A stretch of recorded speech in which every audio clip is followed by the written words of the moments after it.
Honourable Minister for Communications. Well, Mr Deputy Speaker, this is the best that Labor has got on Budget Day. Labor is so bereft of a plausible story to tell on economic management that on the day the Australian people turn their attention to the vital question of which party has the better economic plan for Australia, the best that Labor can come up with as a topic for a matter of public importance debate is this tired old piece of wishful thinking from the member for Blaxland. The member for Blaxland dreams of an alternative universe in which Labor are competent administrators and the coalition is failing in its NBN rollout plan, and he hopes if he says it often enough that alternative reality will come true. So on the 17th of September 2015, the MPI topic was the Prime Minister's mismanagement of the NBN. He had another go on the 21st of October, the Prime Minister's second-rate NBN. On the 10th of February this year, the Prime Minister failing Australians with his second-rate NBN, and now he's trying again the government's failure to deliver on the NBN for Australians. The member for Blaxland can say it as often as he wants, but it's just not true. Because, Mr Deputy Speaker, there are three fundamental propositions. Labor is hopeless on delivery. Labor was, secondly, hopeless on the delivery of the national broadband network in their 6 years of government. And thirdly, where Labor failed, the coalition is delivering. Let's turn to the question of Labor's proven hopelessness on delivery. I mean, it's frankly extraordinary that the Labor Party would come in here and voluntarily raise the topic of delivery on a policy promise. Let's just remind ourselves, on Budget Day, what promise comes to mind? The 4 years of surpluses I promised tonight. And of course, did the member for Lilly deliver it? He delivered nothing. What about the naval ships and submarines? How much was delivered in 6 years? Oh, that would be nothing. Again, nothing. While we're talking about Labor's delivery record, nothing. What about Fuel Watch and Grocery Watch? What did that deliver? Well, that delivered actually nothing. What about the home insulation program? What did that deliver? Well, we do know, unfortunately, that delivered house fires and, tragically, the deaths of 4 young Australians. What about border protection? What about Labor's complete failure to deliver when it came to border protection? Oh, well, they did deliver 50,000 illegal arrivals and over 1,000 deaths at sea. What about Labor's failed deal to send asylum seekers to Malaysia, declared illegal by the High Court? What about the mining tax? What about the mining tax, the tax that failed to deliver just about any revenue? What about Labor's GP super clinics? Remember Labor's GP super clinics? 28 were promised at the 2010 election. By 2013, 1 was operational. That's more than the ships they delivered. 1 was operational. What about ending the double drop-off? Remember the promise to end the double drop-off. In 2007, they promised to build 260 childcare centres under the End the Double Drop-Off policy. By February 2010, they'd built 3. What about trades training centres? They promised to build 1 of those in each of our 2,650 high schools. By February 2010, how many were operational? 1. So it really is deeply ill-advised of the Labor Party to talk about delivery, the very topic they presume to raise in this matter of public importance debate this afternoon, because when it comes to delivery, the Australian people know from the track record of the Labor Party that they are hopeless. Let's turn specifically to their record of delivery when it comes to the national broadband network. What did they first promise in 2007?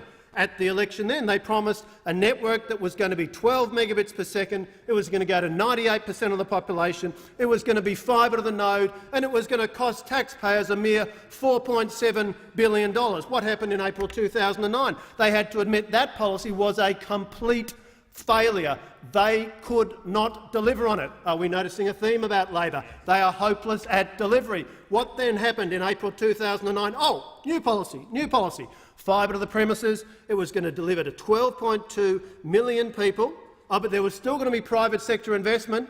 Of course, by 2010 they had to admit they couldn't get that because the expert consultants' report that they themselves commissioned said the private sector would not touch it with a barge pole. And what did they deliver by September 2013 after 6 years in government? Well, they'd spent money. They'd spent over $6 billion. And of the 12.2 million premises, how many actual connections were there when Labor left government in September 2013? Barely 50,000 premises connected. This was a rolled gold implementation disaster. So it really is extraordinary that Labor should presume to come into this chamber and even raise the topic of delivery when their track record is absolutely dismal.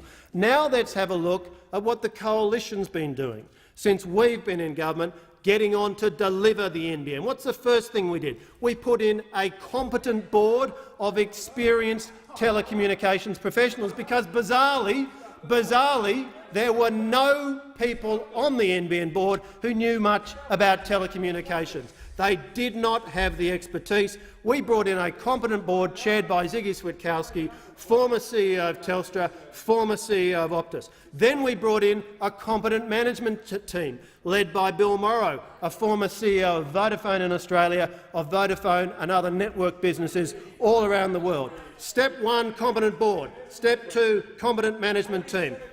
Next step, let's get a credible rollout plan, multi-technology mix, fibre to the premises, fibre to the node and HFC. Let's say that it turns out that the hybrid fibre coax network, built in the 90s, is capable at modest cost of being upgraded to 100 megabits per second. It turns out that's what the technical expertise advises. That might be a slightly better idea than Labor's insanely wasteful and fundamentally stupid idea of paying both Telstra and Optus, in Telstra's case billions, in the case of my former employer Optus over $800 million, to tear down a working network. And that's why a team of credible, experienced telecommunications professionals, once they got in there, said this is a sensible way to proceed, multi-technology mix.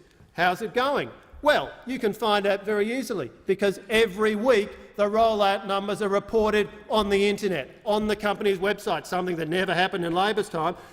Quarter after quarter, 7 quarters in a row, NBN has met the financial targets and the rollout targets that it has set for itself. Did that ever happen under Labor? No, they never met their targets. Why? Because they had no idea what they were doing. And let's look at the number of Australians who are now able to connect to this network. It's almost 2 million premises. That compares to barely 50,000 people who were connected to the network when Labor left government. It's now 2 million premises. Now, this is a tough, complex job, and there is more to do, but we are getting on with it, and we are now seeing the fibre to the node rollout continuing at over 10,000 premises a week, and that number will rise continually over coming months and years. This is a challenging rollout. We are getting on with the job. We are delivering the NBN, and it is frankly an extraordinary proposition from the Labor Party to come in here and even begin to raise the topic of delivery. Because what the Australian people know, when it comes to NBN or when it comes to any other aspect of Labor's dismal track record, you cannot trust Labor on NBN. But the most interesting question is, what's Labor's plan? What are Labor actually going to do when they get into government, should they get into government, to deal with the national broadband network? What is Labor actually going to do? Well, it's quite interesting, because what did the Leader of the Opposition say when he was asked this question at a forum televised on Sky News? He said, quote, "We won't rip up everything that Mr Turnbull has done, because I think not everything the Liberals do is bad. So we will do a hybrid of some of what he's done, but we will have in our announcement, which we'll be putting out pretty soon, a greater proportion of the use of fibre, and we'll also look at the proportions of fibre, and we think we can provide more of that to more Australians." What does that actually mean, Mr Deputy Speaker? What it actually means is that it is the multi-technology mix. It is a mix of fibre to the premises, fibre to the node, fibre to the distribution point, HFC, hybrid fibre coax, all the elements being brought together to get the NBN rolled out as quickly as possible. And what the Leader of the Opposition has effectively conceded is that ours is the best plan. Ours is a plan that is delivering, and the most sensible thing for Labor to do, should they get back to government, would be to maintain the plan. That's essentially what he signalled that Labor is going to do. Labor very unwise to be talking about delivery, because on NBN, everything else, their track record is dismal. On this side of the House, we are delivering.